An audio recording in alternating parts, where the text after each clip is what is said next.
What's up guys, Intelitech Studios here, and today we have another Bissell vacuum unboxing video. This one is the Bissell PowerForce Helix Turbo Rewind PET, model 1797.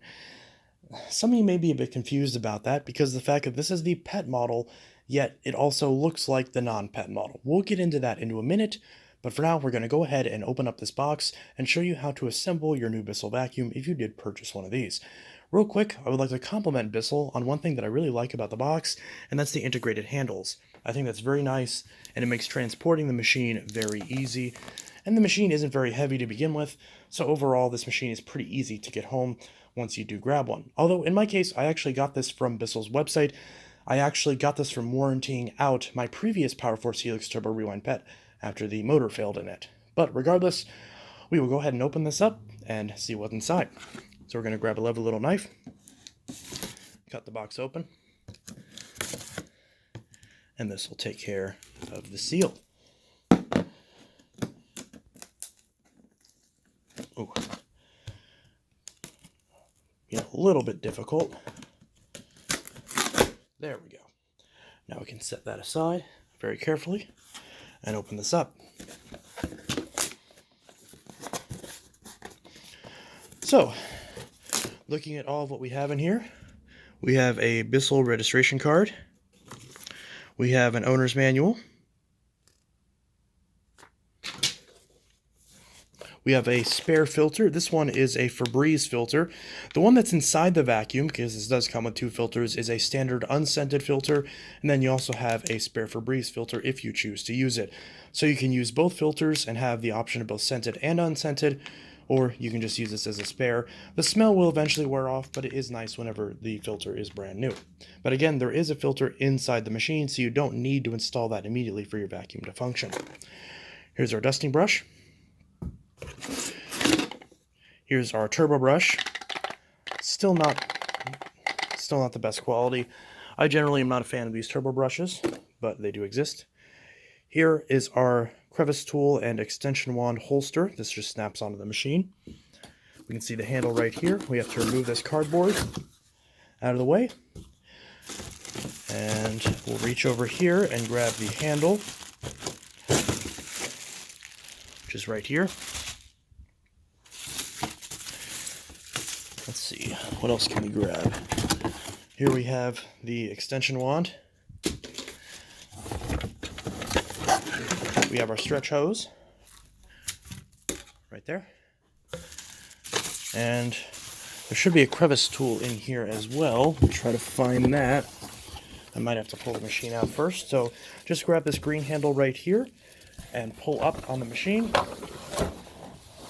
This does function as the carrying handle for the vacuum.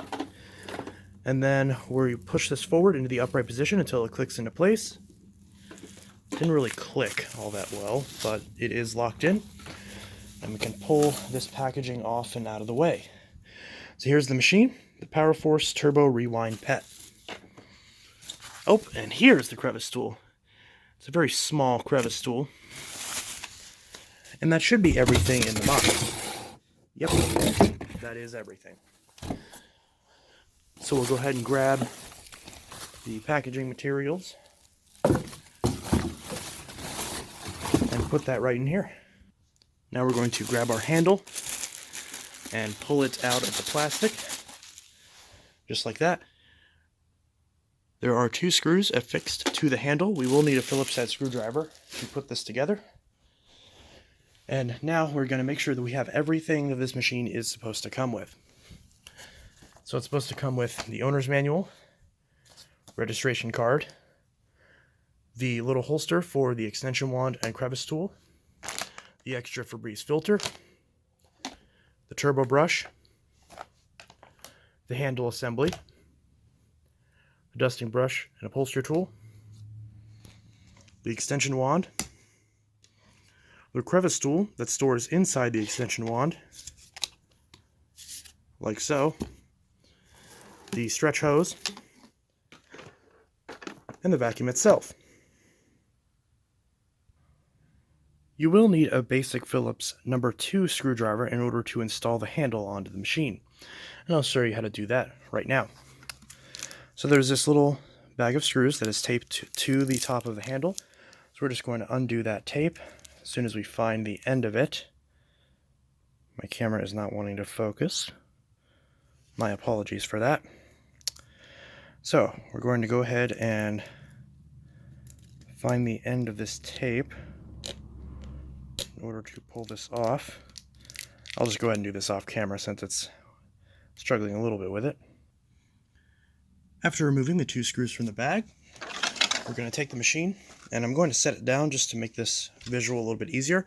We're going to grab the handle in this little edge right here where the bottom hook is. We're going to line this up with the machine right here. Just going to line this up and push it into place and then push it down until it lines up and is flush with the housing.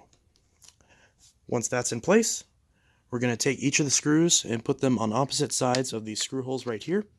So there's a screw hole right here. We're just going to twist this a little bit by hand to get that lined up. And we're going to do the same thing on the opposite side. Now because these screws, sometimes you may drop those screws if you're not careful. Now because these screws, you have to torque them right up against the side of the handle. They can be a little bit tricky, but once you get the hang of it and get them started, it shouldn't be a big deal. Then we want to take our Phillips head screwdriver. You can also use a flathead with these screws, but I recommend just using a Phillips. And you want to make sure the Phillips is big enough so you don't strip out these screws, because these are not the highest quality screws and they do strip out rather easily. So you want to be careful with that. And we just want to turn these screws, if this will focus. Just want to turn the screws on either side until they're in all the way. You don't want to over torque them, and I don't recommend using an electric screwdriver or a drill, as you could potentially crack the plastic. You can see that side is now in. So now we just do the same thing for the opposite side. Again, putting the screw down into the handle. Sometimes it's best to hold it with the other hand, which in my case makes filming a little bit awkward, but you can still see it. And once that's all the way in there and no longer turning, the handle is fully attached. Now you should be able to twist the handle, or attempt to twist the handle, I should say, and the handle should not budge at all on either side. And if it doesn't, then you know the handle is installed properly, and at that point you can pick up the machine by the handle, and it's not loose. If it is loose, you're going to have to retighten the screws a little bit more. And the good news is, the actual hard part of the assembly, or the most involved part, is already over. Everything else just clips right into place. So that's very nice. So next, we're going to take this little adapter right here, and we're going to line it up right here. Just push it in. You want to have this little notch facing towards the right, I believe. There we go. And then once we line it up towards flush, we twist it to the left until it snaps upright, just like that. Now we want to take our twist and snap hose. We're just going to line it up with this hose inlet right here. There we go. Once it pushes in, we just twist it until it clicks into place. And once it's clicked in, for some reason mine's a little bit loose. It's not supposed to be that loose, but it should be okay. Then we're going to take our hose, stretch it up until we click it into the hose clip, and then stretch the hose down until we reach the suction inlet right here. And this is just friction fit, so we're just going to twist this until it sits on this little tab right here. That's when we know that it's in all the way. You can see now it's in all the way. Then we're going to take our extension wand, and if you haven't put the crevice tool inside of it yet, now is the time. So take the crevice tool, take this end of the extension wand with this little lip right here, and slide the crevice tool into the extension wand in this direction. Push it down until it's completely flush. Then you want to place the extension wand on this tab right here with the gray part of the crevice tool facing upwards, and snap it right onto this clip right here. Now this is in all the way. Next we're going to take our dusting brush, and we're going to put it on this little peg right here underneath the hose. We're just going to push it on until it's on there snugly. And finally, we're going to take our turbo brush, just right here, and we're going to take it with the green part facing outwards and the brush facing inside. We're just going to slide it into this little groove storage area on the top of the handle right here. We're just going to push it down until it's firmly in place. And now your Bissell PowerForce Helix Turbo Rewind PET is fully assembled and ready to go. So congratulations, your Bissell PowerForce Turbo Rewind PET model 1797 is fully put together. Now, if you mainly watch this video for the purposes of simply putting your machine together and you already know how to use it, then hopefully what you wanted to know how to do has... That's a weird way of saying that. Let me start over the way I said that. So if your main goal of watching this video was to learn how to assemble your machine, then hopefully you found this video helpful. And if you did, be sure to drop a like on it. And if you want to know how to use your machine, then stay tuned as we will do that part next. So, again, if you found this video helpful, be sure to drop a like on it. And if not, then please be sure to leave any feedback in the comments below. So, if you're wondering how to use this machine now, since this is perhaps your first Bissell or you're just not familiar with this machine, I will show you that right now. So, first thing we're going to do is we are going to leave the stock filter in the machine, but if you do want to install the breeze filter, it is fairly simple. You can just open up this package and drop the filter right in the container where the old filter is. To do that, you press this button right here that says empty, pull off the canister, and there's this little green tab right here that says pull for filter. We're just going to pull that upwards, and the pre-motor filter is right here. So it's very easy to replace this or clean this whenever it gets dirty. Then, whenever it's clean, just put this back in, close it up, and put it back on the machine. This filter is washable, and if you do decide to wash this filter, you want to make sure to let it dry for at least 48 hours, and make sure you can squeeze it and feel no moisture in it before you put it back in the machine. So, now we're going to go ahead and give this machine a quick run to show you how to use your new machine. So the first thing we're going to do is we're going to take this little cord protector right here and pull it straight off of the cable. That way we can actually use the cord. And this is a rewind model, so we're going to pull the cord out. And in my case, we're going to pull the cord out all the way.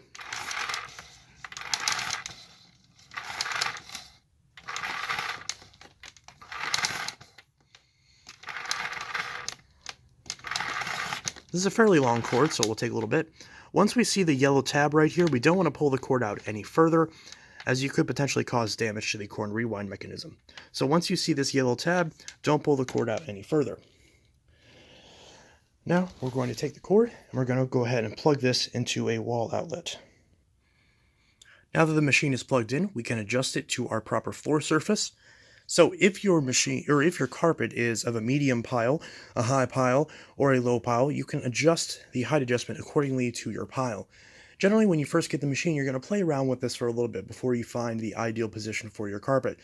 Now, don't be one of those people who just simply takes the height adjustment and puts it on the bare floor mode, because if you have the power head too low for your carpet, you're actually not going to cause the machine to clean any better.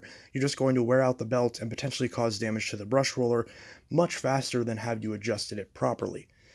The easiest way to tell when it is adjusted is when the machine is still easy to push, but where you can still hear the brush agitating the carpet. If your machine is difficult to push, then turn it up one more setting until it is easy to push again. This is a very lightweight machine, and it should not take a crazy amount of effort to push or have a significant amount of resistance on the carpet. So in my case, we're actually going to leave it on the medium setting. I might end up putting it up one setting because my carpet is like a medium-ish to high pile. My carpet is technically a medium pile, but there are some vacuums that prefer to be on a higher setting. So we'll go ahead and play that by ear. So we're going to go ahead and turn this around. The power switch is located right down here, so we will push that once we have everything situated. We're going to take our cord and pull it upwards and click it into the cord clip right here above the hose. We're just going to snap that right in. And now we're going to press this white button right here, and that will allow the handle to recline. And if you want to get low underneath furniture, you can actually press that pedal one more time, and it will go flat. It'll still not be able to get under most low furniture because it won't go perfectly flat. As you can see, the power foot will raise, and also the Cyclone does tend to leave a good amount of clearance out of the way.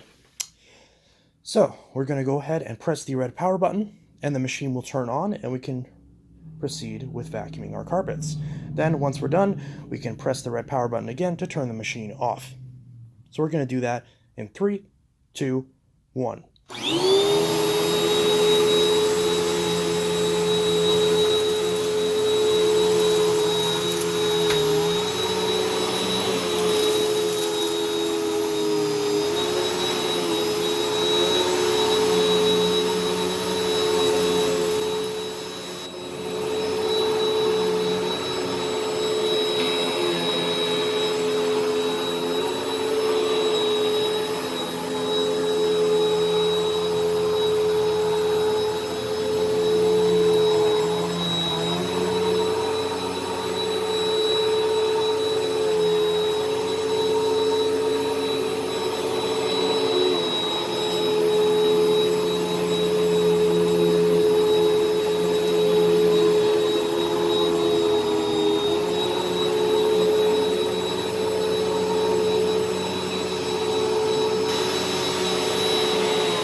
As we can see, the machine is working, as it did pick up a very good amount of hair and stuff. I did vacuum this room 2 days ago, so its performance is actually pretty good. Now, if you want to use the tools on your machine, it's pretty simple. The hose is mounted right here, so you do have to bend pretty low to get to it, but it is just friction fit, so you just simply twist the hose, and it pops right off. It can be a little bit tricky when it's still new, but it's fairly simple to get to. And then there's a hose clip right here, which you are free to remove the hose from if you'd like. Now, because the hose is relatively high mounted, you could potentially tip the machine over, but as long as you're careful with it, you shouldn't have too many issues. Any of the attachments fit directly into the hose connector. For example, if you want to use the dusting brush, you can simply press this inside the hose, just like this, and then now we can use this on things such as our upholstery.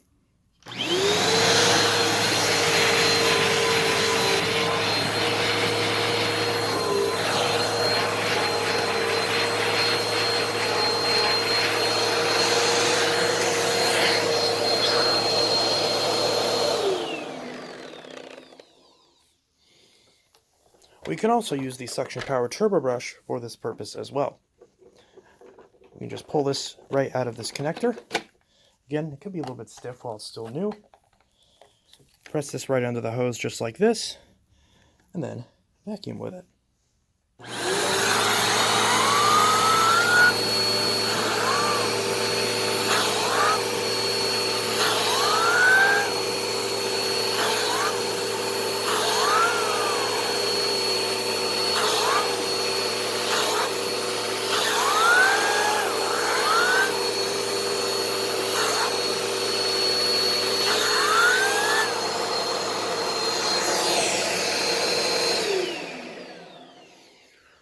Unfortunately, this turbo tool does have the same issues that a lot of these newer Bissell turbo tools have, where the second you actually apply it to any sort of surface, the brushes stop spinning.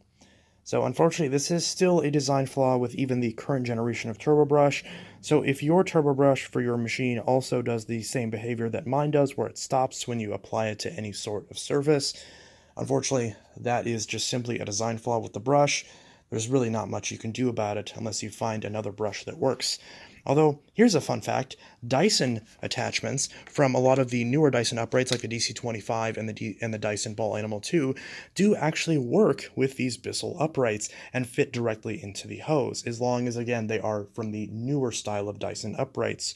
So you actually can use Dyson's tangle-free turbine and some of their other machine attachments on this Bissell if you would like. For example, here is Dyson's famous tangle-free turbine tool. It actually does fit onto this Bissell, and it does work rather well.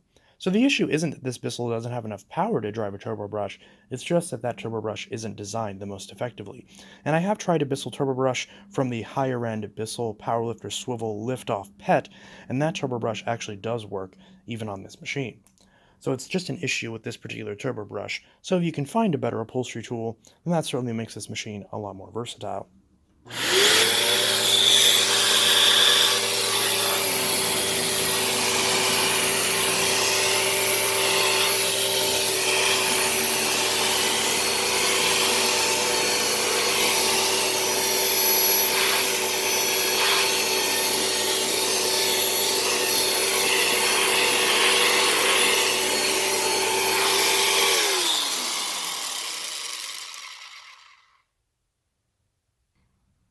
And when you're done using the attachments, you can simply attach the hose to this clip right up here and push it down into this channel right here where it attaches to the lower hose.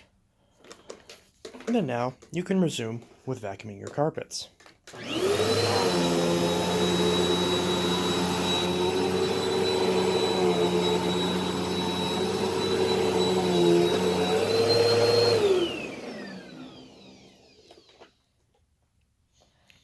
So anyways, I hope you enjoyed this assembly and usage tutorial for your new Bissell PowerForce Turbo Rewind PET, and I will see you guys in the next video if you choose to watch one. The full review on this machine is coming soon after all, so if you're watching this video considering buying this machine but you're not quite sure yet, then definitely watch out for the full review. But if you want the Cliff Notes version of it, this is a machine that I do personally like, and I do recommend it if you are dead set on getting a budget bagless machine. So anyways, this is Intelitech Studios signing out. I hope you found this video helpful, and I will see you guys in the next video. Have a good one. Peace.